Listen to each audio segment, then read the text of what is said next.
পারছি না কার আশীর্বাদের মাথায় আছে যে এখনো তৃণমূল ছাত্র পরিষদের সভাপতি থাকে। যে তৃণমূল কি করবে না করবে তার হিসেব কে কল্যাণ ব্যানার্জি খায় না মাথায় দেয়, খায় না মাথায় দেয়, একটা ভাটের মতো বকে উল্টো পাল্টা হাও করে, জীবনে মামলা জিততে পারে না। তৃণাঙ্কুর থাকবে কি না থাকবে অভিষেক ঠিক করবে, মমতা বন্দ্যোপাধ্যায় ঠিক করবে। নমস্কার বন্ধুরা, আপনারা দেখছেন পারফেক্ট পলিটিক্স, সাদা বাংলায় রাজনীতির কথা।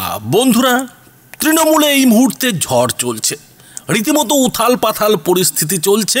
তৃণমূলের নেতারা নিজেরাই নিজেদের ধুতি ধরে টানাটানি করতে শুরু করে দিয়েছে।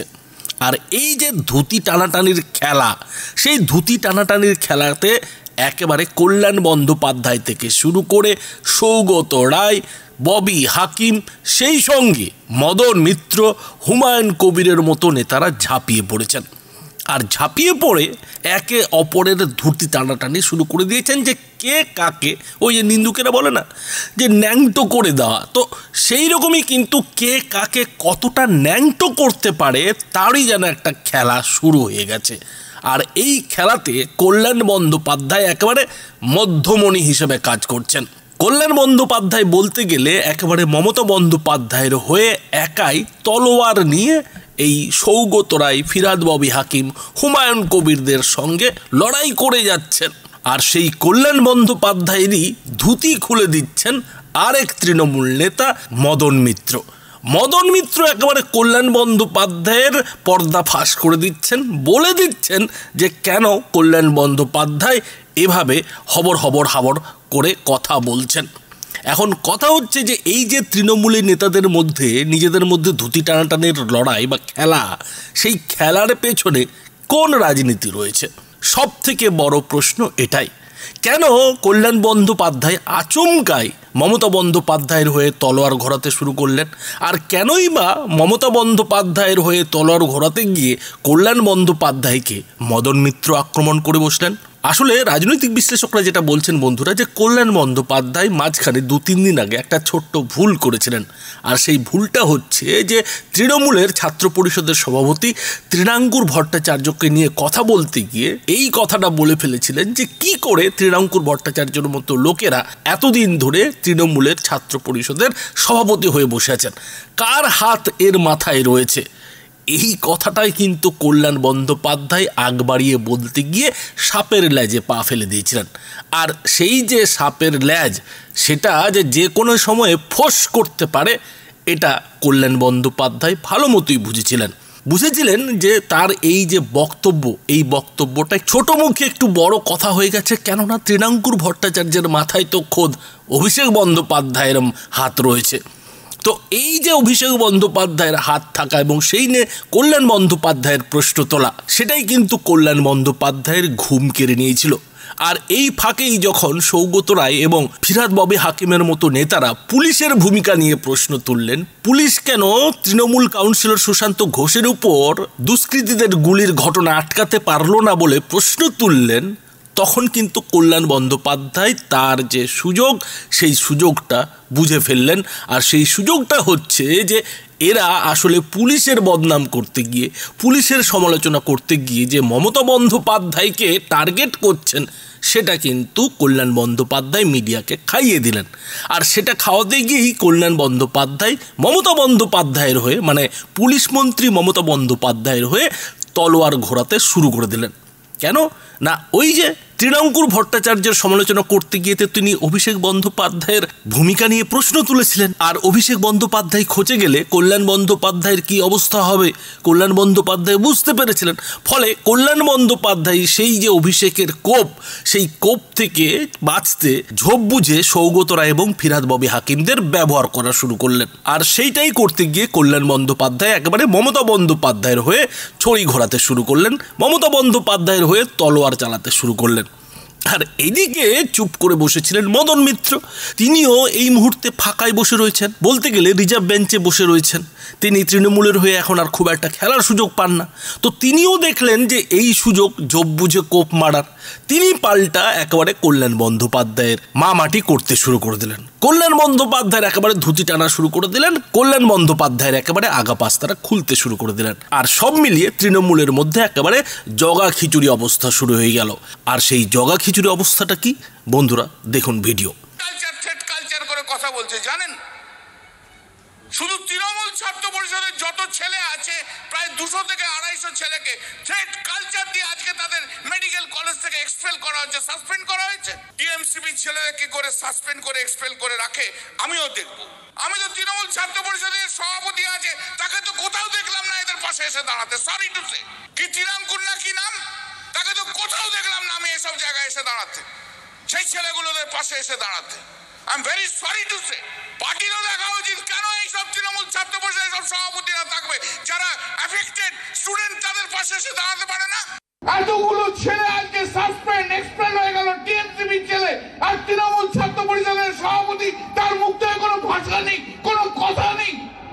আনবিলিভেবল, আমি ভাবতে পারছি না কার আশীর্বাদের মাথায় আছে যে এখনো তৃণমূল ছাত্র পরিষদের সভাপতি থাকে। যে তৃণমূল কি করবে না করবে তার হিসেব কে কল্যাণ ব্যানার্জি? খায় না মাথায় দেয়, খায় না মাথায় দেয়, একটা ভাটের মতো বকে উল্টো পাল্টা হাও হাও করে, জীবনে মামলা জিততে পারে না। তৃণাঙ্কুর থাকবে কি না থাকবে অভিষেক ঠিক করবে, মমতা বন্দ্যোপাধ্যায় ঠিক করবে। এটা আমাদের দল, কে থাকবে না থাকবে অভিষেক ঠিক করবে, মমতা ব্যানার্জি ঠিক করবে। কল্যাণ জানে না যে তৃণাঙ্কুরের মাথায় কার হাতে ক্ষমতা থাকলে তাকে গিয়ে বল।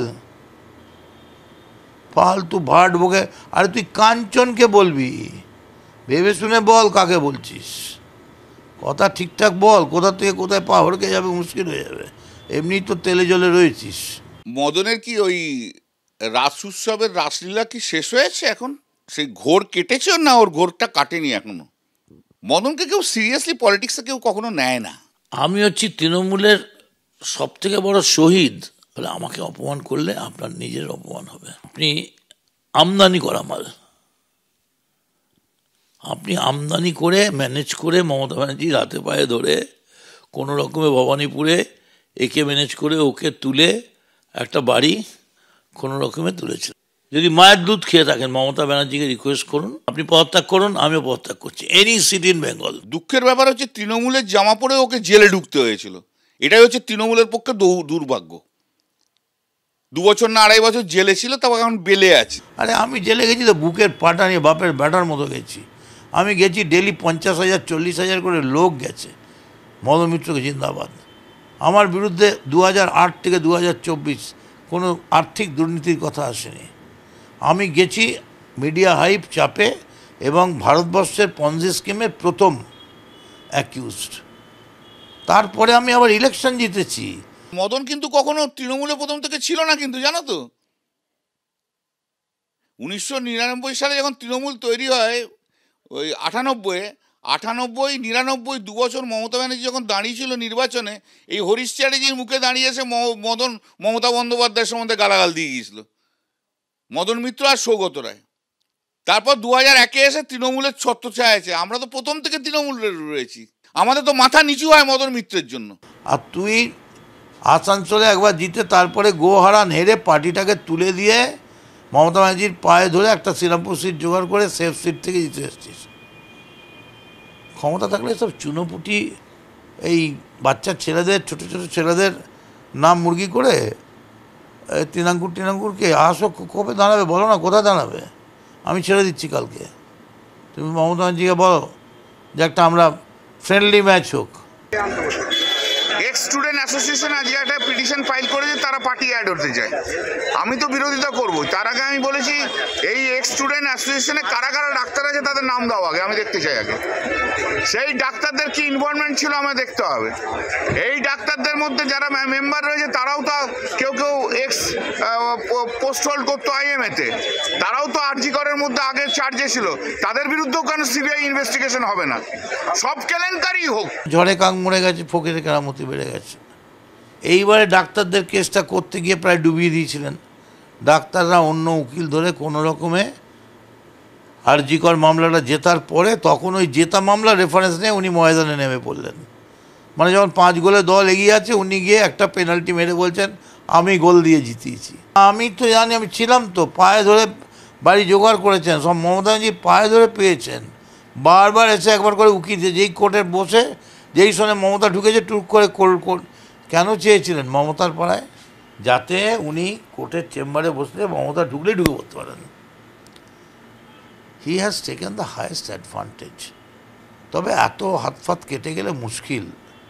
হাত কেটে গেছে ঠিক আছে, যদি মুখে কেটে যায় মুখে দাগ হয়ে যাবে। কিন্তু এত ভেঙে ভেঙে ফেলছেন এর টেবিলে, কাঁচের টেবিলে ফিসফিসানি আওয়াজ হচ্ছে।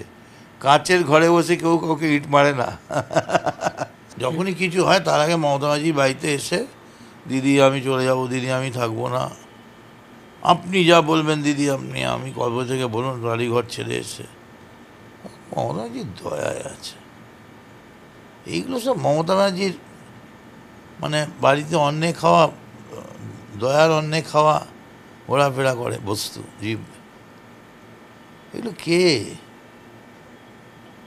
মমতা ব্যানার্জি ফাউন্ডার, তারপর দলের সাধারণ সম্পাদক অভিষেক। এতে কারোর পোষায় না পোষায় শ্রীরামপুর থাকবে কিনা আপনাকে বলবো। আপনি কেন বারবার হেরে কোর্টে ইলেকশনে দাঁড়িয়ে আমাদের দলকে হারিয়ে দিয়েছেন?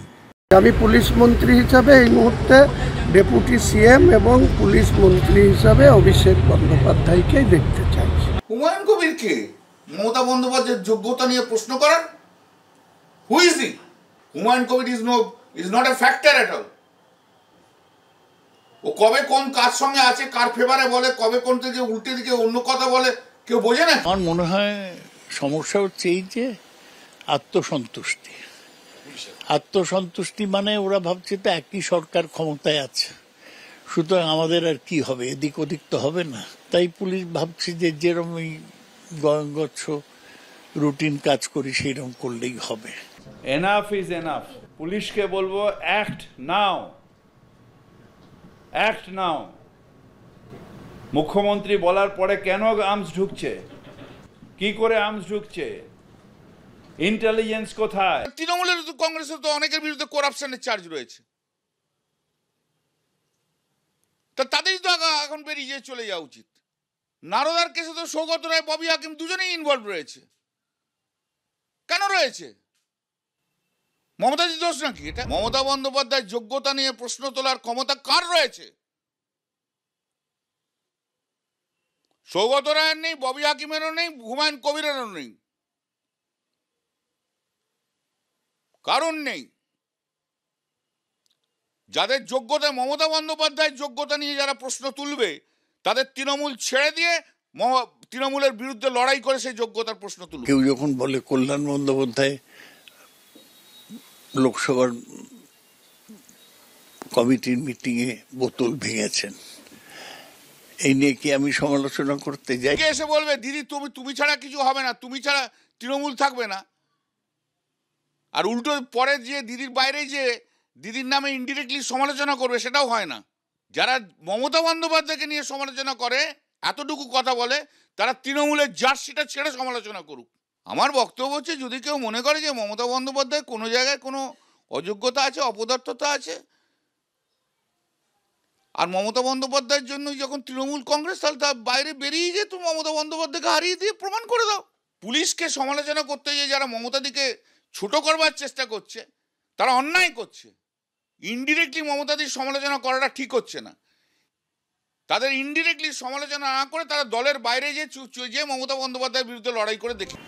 কে কল্যাণ বলুন তো? হ্যাঁ, কাঞ্চনের জন্য কল্যাণ একটা ফ্যাক্টর। এই কাঞ্চন তুমি এদিকে ঢুকবে না, ওদিকে ঢুকবে না, কাঞ্চনকে বল অন্য জায়গায় নিস না, বোল্ড আউট হয়ে যাবি। ববি, সৌগত যাকে তাকে অ্যাটাক করছে, এ করছে, ও করছে, যখন যাকে ইচ্ছে অ্যাটাক করে দিচ্ছে। না না না, এভাবে চলবে না। মমতা অভিষেক কিছু বললে মাথা পেতে নেব, এর বাইরে কিছু জানি না। তো বন্ধুরা, বুঝতেই পারছেন যে আসলে এই যে মদন মিত্র থেকে শুরু করে কল্যাণ বন্দ্যোপাধ্যায় কিংবা সৌগত রায়, ফিরহাদ, ববি হাকিম কিংবা হুমায়ুন কবির, সবাই কিন্তু চাইছেন মমতা বন্দ্যোপাধ্যায় কিংবা অভিষেক বন্দ্যোপাধ্যায়কে খুশি করতে। কেন খুশি করতে? কারণ তাদের যত কাছাকাছি যাওয়া যাবে ততই কিন্তু তৃণমূলের নেতাগিরিটা টিকে থাকবে। আর সামনেই যেহেতু 2025-এর বিধানসভা ভোট আসছে, সেই ভোটকে সামনে রেখে, সেই ভোটকে কেন্দ্র করে কিন্তু তৃণমূলের মধ্যে সেই যে পুরনো মমতাপন্থী বনাম অভিষেকপন্থীদের লড়াই, সেই লড়াইটাও কিন্তু তলে তলে শুরু হয়ে গেছে।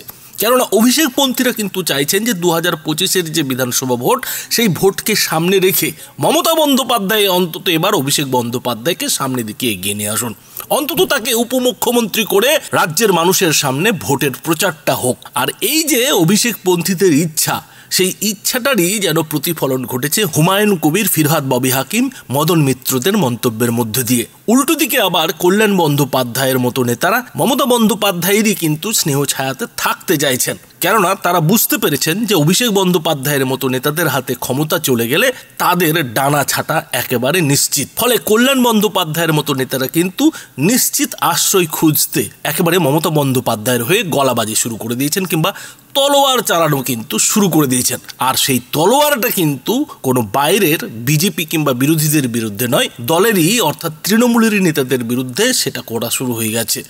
অর্থাৎ এই মুহূর্তে তৃণমূলের মধ্যে বলতে গেলে মমতাপন্থী এবং অভিষেকপন্থীদের লড়াই, সেই যে পুরনো লড়াই, সেই লড়াইটা কিন্তু ফের জাগিয়ে উঠেছে, যারই কিন্তু প্রমাণ এই যে কল্যাণ বন্দ্যোপাধ্যায় বনাম মদন মিত্রদের লড়াই, সেই লড়াইয়ের মধ্যে ফুটে উঠছে বলে রাজনৈতিক বিশ্লেষকরা কিন্তু মনে করছেন। তবে বন্ধুরা, এই বিষয়ে আপনাদের কি মতামত? আপনাদের মতামত অবশ্যই এই ভিডিওটির নিচে কমেন্ট বক্সে লিখে জানাবেন। ধন্যবাদ।